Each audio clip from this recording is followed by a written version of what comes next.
Greetings and welcome to the first episode of Whitman-Hanson Live. My name is Bob Hayes and I'm the chairman of the school committee, and I have with me today Jeff Szymaniak, who is the superintendent of schools.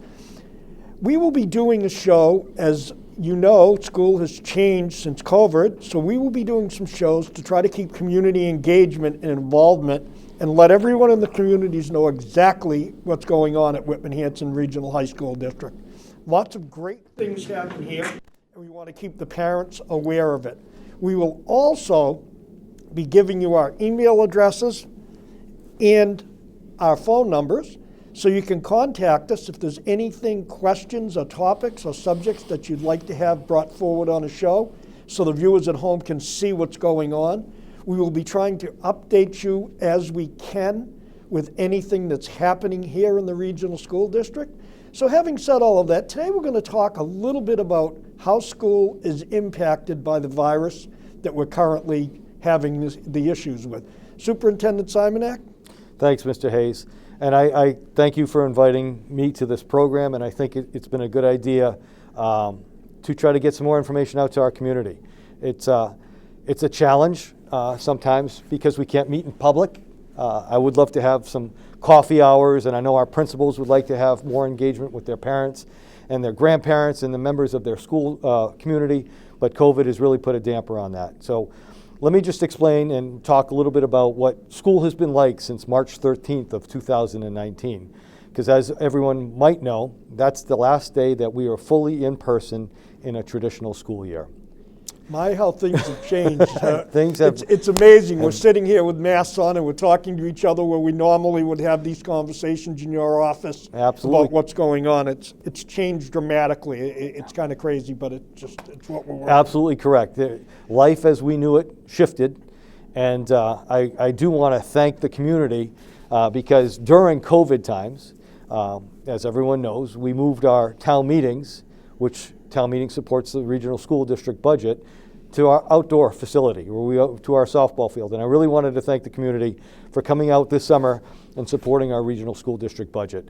It has helped, it was a tremendous weight off of my shoulders to not have to lay off teachers in the crisis. And I really wanted to thank the community for coming out and overwhelmingly supporting our initiatives, our vision, and our teachers and our students in school. So let me tell you a little bit about how things have changed.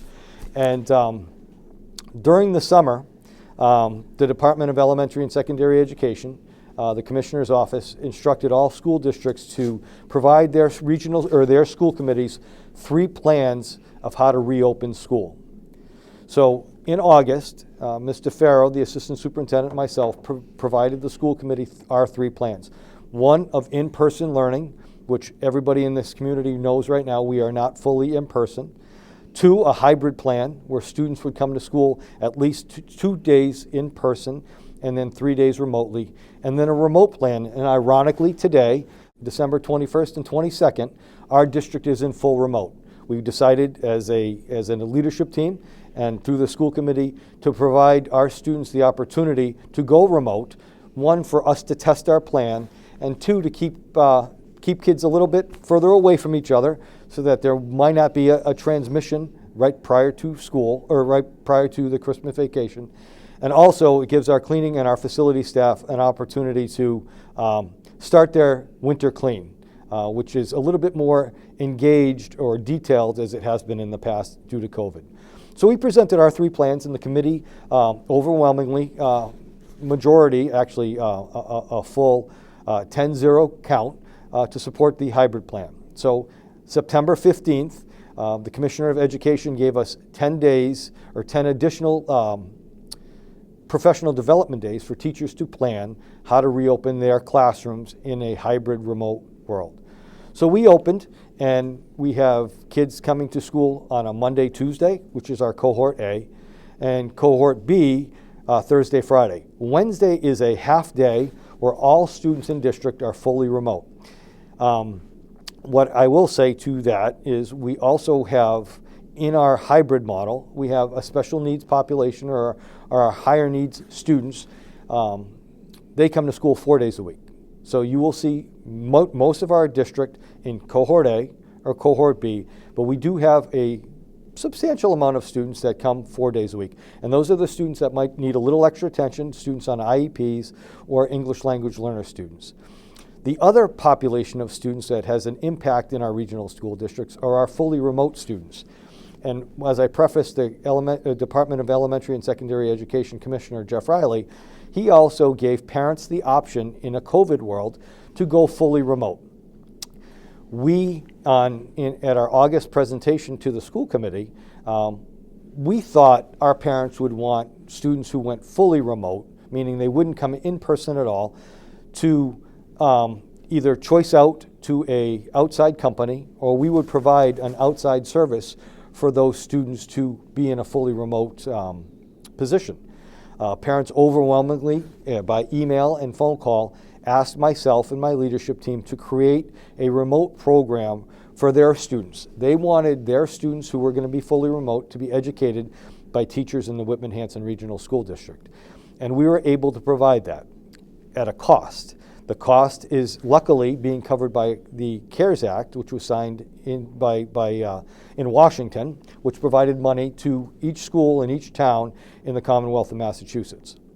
We were able to actually put together a program K-8 for students who are fully remote. Believe it or not, there's close to 300 and almost 400 students fully remote K-8 right now. They have not come to school one in-person day this year. And we have about 191 students in the high school that are fully remote. The high school doesn't have a fully remote program outside of what's being taught in the traditional classroom, as the high school is actually live streaming. So the teacher in a high school classroom is teaching 8 to 12 students in person, and they're teaching the other half of their class via computer. So it's a full live stream, synchronous, which is a buzzword of online live teaching, versus asynchronous, which asynchronous learning is when teachers are providing assignments for students to do and there's no live instruction. So those are two buzzwords that members of the community might not know what they are, but synchronous is live teaching, it's actually in person, and asynchronous is when a teacher provides work for a student to do when they're home and not live. Jeff, can we just stop there for a minute? Because I know that some of the questions we receive from the community talk about, like, why don't we just bring all students back to the building live? Can you talk about some of the issues in the space problems that it sounds like a great idea, and in theory, it sounds good, but can you explain a little absolutely. bit of Great that? question. So by going through the plans of bringing students back, I forgot to detail the whys of the parameters that we need to follow. So we are basing all of our decisions on the Mass Department of Public Health guidelines, and also the CDC guidelines from the U.S. government. And their guidelines are really 6 feet apart. We're 6 feet. We're a little bit more than 6 feet apart. Probably 10. And masks on at all time with mask breaks for our students. So we've aligned all our classrooms to have kids sit 6 feet apart. And I want to go a little old school. When I was in first, second, even up through 8th grade, all of my desks were in rows and students were facing forward. In today's classrooms, we have students that actually sit sometimes 4 in a square, or we have circles or horseshoes. We have multiple ways students sit in their classrooms. So we had to align our desks in rows facing the front of the room and making sure that kids were 6 feet apart from chair to chair. Also, to make sure our teachers were safe, we had to make sure that there was a boundary so that they wouldn't come in within 6 feet of their students. And when I clarify that, it's not 6 feet for 30 seconds. We follow the guideline that you would be at close contact or be more at risk if you were within 6 feet of a student or a teacher for more than 15 minutes. Okay? So we set up all our classrooms so that students were 6 feet apart, and if people have been following what our regional school district struggles with is class size. So by going 6 feet apart, there's no way that I could put 24 to even 25 students in most of my classrooms, and their enrollment is usually 26 or 27 in secondary classrooms, and more closer to 25 in elementary classrooms. Therein lies the issue that we couldn't bring everybody back full in person in September. We're hoping that maybe sometime in this school year, if the vaccine proves prominent and proves credible, and I'm hearing more and more that our teachers are moving up the chain to get the vaccination, that we can maybe open up sometime in early spring to our full community at maybe even less than 6 feet apart, because I feel the guidelines might change a little bit and allow us to bring those students back. The other challenge that we had this summer about putting kids in classrooms, if anybody's toured up to the high school, if anybody's driven on campus, you'll see 13 tractor trailer trucks or storage containers that contain extra desks, extra tables, because we actually maximized every inch of our classrooms to make sure we could put as many students in a classroom as possible at that safe 6 feet apart. So that's what we've done, and that's really why I can't bring back anybody full in person. We just don't have the space. And even if we made, and some folks have suggested, why can't you use the gymnasium or the cafeteria or other areas? I actually don't have the staff or additional staff to cover those areas if we brought more students back in. The other piece that has changed, I think, in COVID is how students eat lunch. In some of our schools, students actually eat within their classrooms. Lunch are delivered to the classrooms at Hanson Middle School. If you were to see a high school lunch, there's not a lot of socialization, which I think is really a negative. However, the high school principal now brings trivia, brings music, and students, listen to their. It's kind of a quiet lunch, but I think students have adapted to being able to socialize in their little section. I've gone to the elementary lunches. Students have just rolled with it, even though they're 6 feet apart at their tables. They're still chitter-chattering, and it's pretty loud in those elementary lunches. And Whitman Middle School actually shows a movie or some sort of cartoon or some sort of public service announcement during their lunches. So students, I think, and I think sometimes this is in the world or in our culture, students adapt more than adults do, and they adapt quicker because it's their environment, and they roll with it. And I've gone to all classrooms, all lunches, all the buildings since September when we opened, and students are really modifying how they do things. Is it perfect? Absolutely not. Is it the best on all aspects? I think it's not the best because it's not in person every day. A live teacher in front of their classroom every day is the best possible educational experience that a child could have, and that's not what we have right now, but we're getting there, and we keep trying to improve on what we do, and it's still a work in progress. I believe my teachers are doing the best that they can do, and I believe the students are doing the best they can do. The positives, what I've heard, are from parents, and I had an email from a parent this weekend saying, please don't go fully remote after vacation. My daughter loves her classroom, even though it's 2 days a week. It's the best part of her week. She loves her classroom. Please try to stay open as much as you can. And that's what we've done. And I think the fact that our teachers and our students are following the protocols of washing their hands, they're staying ultra clean, they're keeping their masks on, they're socially distancing in all parts of the building. I think it's done us a real service to stay in person. We have not really had any transmissions within the district, meaning you and I would be a close contact and we transmit. What we've had issues with are outside groups, meaning when kids are playing their youth sports, we've had clusters of youth sports activities. We've had clusters of kids go out because of birthday parties and sleepovers, but it really hasn't been from the schools. Although the negative to that is we've had multiple kids in quarantine. And what quarantine means is you've been labeled a close contact by either the Whitman Board of Health or the Hanson Board of Health, and they quarantine you for 14 days. That means you're out of the school for that time period, and we've had to give you asynchronous assignments most of the time. So that's been the biggest impact in our school community. We've had some positives within the school, but we've had quite a few staff members and students having to quarantine because they've been labeled as close contacts. But overall, as we've progressed, it's still moving forward. We're still doing the best we can do. Is it the best out there?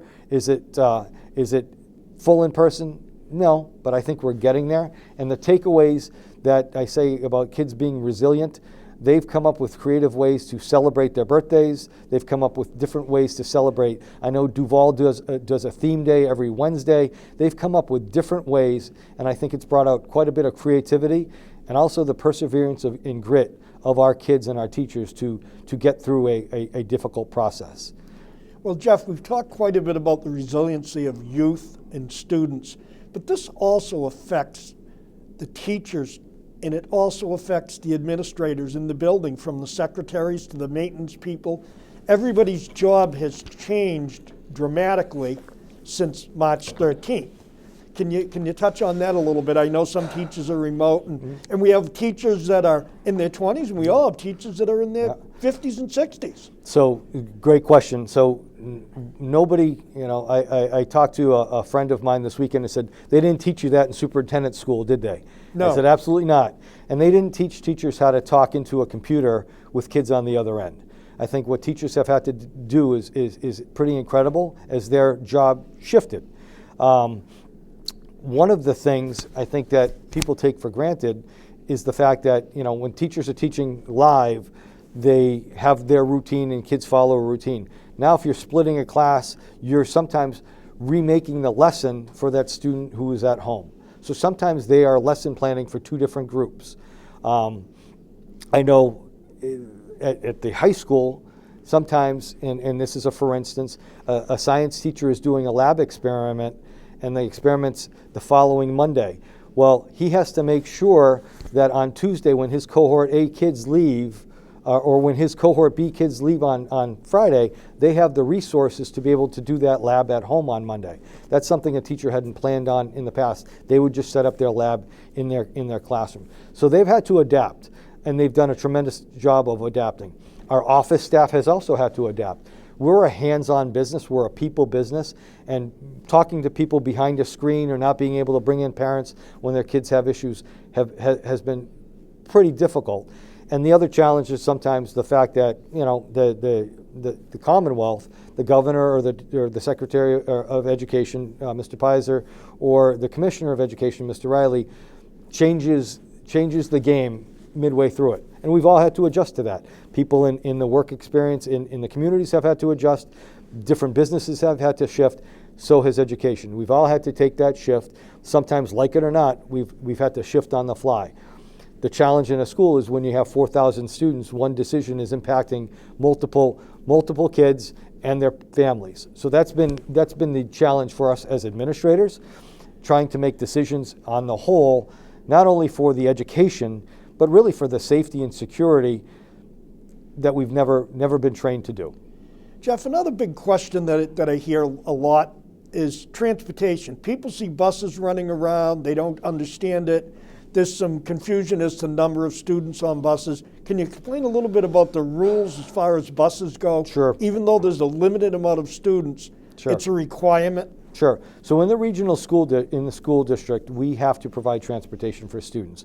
So in August, we sent out a survey to every parent, and parents could either choose to take the bus or not take the bus this year. Especially in COVID, we have more students who either parents drive them or they're fully remote. So parents signed up for the bus. The challenge this year, most of our buses are 55-person buses, and we'd squeeze every inch out of those buses to put kids on them. This year we can only put a max of 23 on a bus. So if Mr. Hayes says, yes, my son is going to take the bus in September, I'm going to give your son a name, his name's Charlie, I gave Charlie a seat. But if Charlie decides in November and doesn't contact us that he's not going to be taking the bus anymore, that's still Charlie's seat. So you might see buses riding or coming in half full, and it's half of 23. It's frustrating for us because we're paying for those buses, but we've also committed, or by law, we have to transport or give every student a seat who's asked for that seat. So at the turn of this vacation, we'll be asking parents again. We sent something home before Thanksgiving, we'll send it out again. If you don't need to take the bus, if you've made a decision to not take the bus, please let us know. We'll reroute or realign or reassign that seat for another student if needed. That's why people will see the buses that aren't running full, but they can only have 23 kids on a bus right now, and if certain kids don't want to take it or have opted out to take it and not let us know, that becomes an issue. So I understand the frustration of some folks out there seeing not a full bus, but the rule is too, it won't be a full bus. A full bus is 23 right now in the COVID world. Well, you must also have kids that all of a sudden have to quarantine, and that affects the bus ride in itself. I mean, Absolutely correct. If you get some children or older students that happen to come in contact and they have to quarantine, that would adjust the numbers on the bus also. And we wouldn't do a reroute on that. Not until the parents have told us they're not going to take the bus anymore. And that also leads me into, because I know there's probably some budgetary questions out there. Some folks have asked us about what our budget looks like next year. And I've given the uncomfortable, I really don't know. And I have an idea of where we might be with fixed costs. But as I mentioned right before when we started this program, I have more than 500 students that are fully remote students. If the Commissioner of Education decides that parents still have the option to go fully remote, we're going to have a budgetary issue because it's costing me a lot of money, a little under $1 million, to run this remote school that we have running right now. And if parents have that option next year, I don't want to, we're going to have to make some difficult choices at school committee about the services and the programs that we are offering next year in the regional school district. That decision hasn't been made from DESE yet.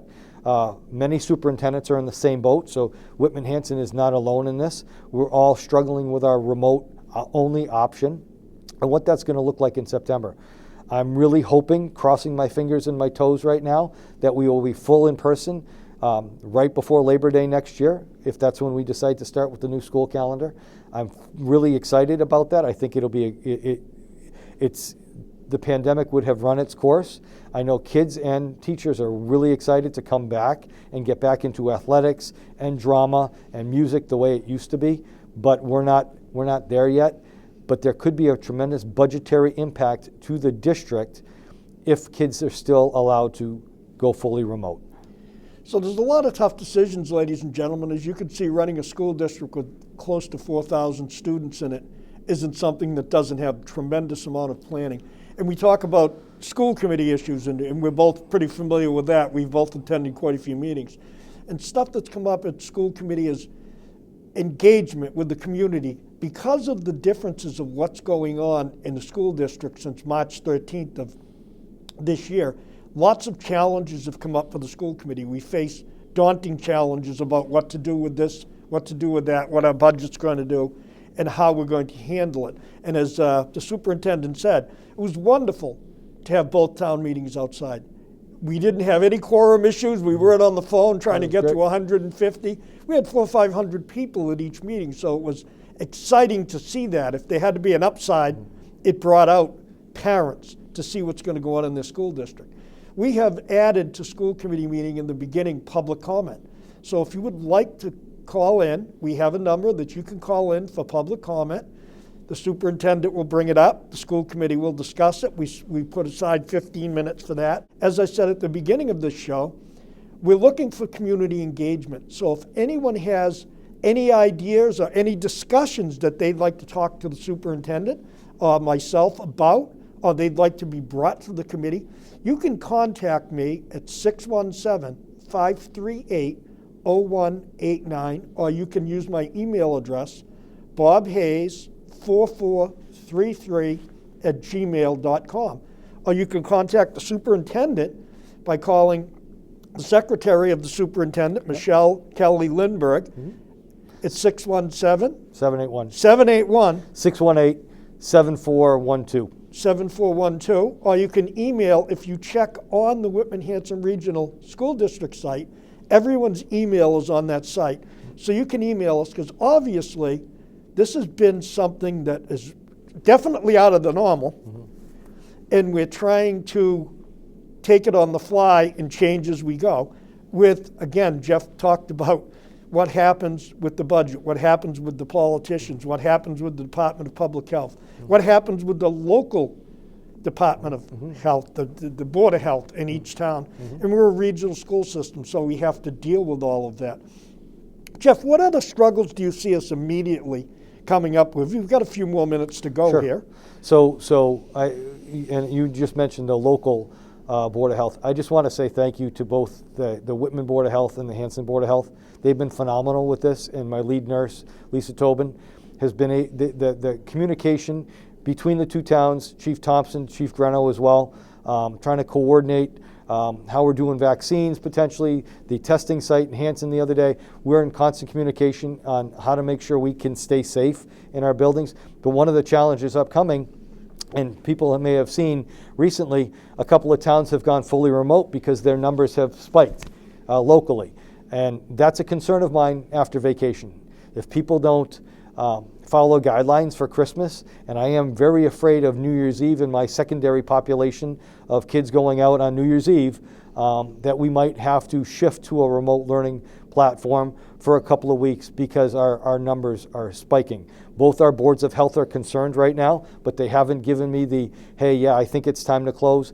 But before any of those decisions are made, we will collaborate together. But that's an immediate concern that I have right now is coming back from vacation. I still plan to come back fully in person in our hybrid model, but it is a concern of ours that over the break, we did see a significant spike in cases internally through after Thanksgiving. We were anticipating that, but we are anticipating another surge after Christmas. So that's an immediate concern for us.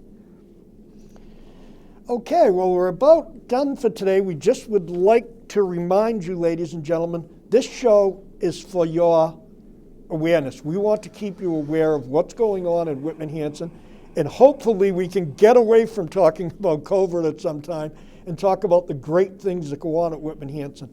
But we're looking for your engagement. We want your input. We want you to know we're going to try to do more and more of these shows so you'll have a better idea of what's going on, and we can keep you informed through Whitman-Hanson Community Access. They've been a fabulous partner with the Whitman-Hanson Regional School District and both communities of Whitman and Hanson. Don't be afraid to reach out to them.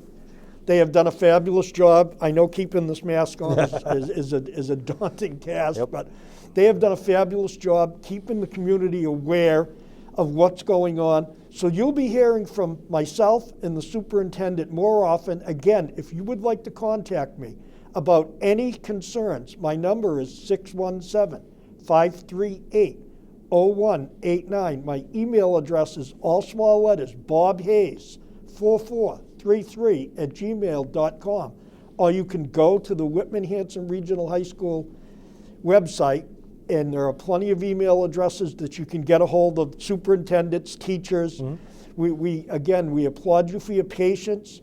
We applaud the staff here at Whitman-Hanson Regional School District for what they do every day for students, and the resiliency of the youth, as the superintendent talked about, how resilient they are to change. It's really the fabric. Mm-hmm. Whitman-Hanson is very deep in culture, ladies and gentlemen, and has been for years and years and years. So let's keep up that school spirit. Let's keep the good things that go on in Whitman and Hanson going on. Stay tuned. We will be coming back to you very shortly with more information, another new show. Don't be afraid to call.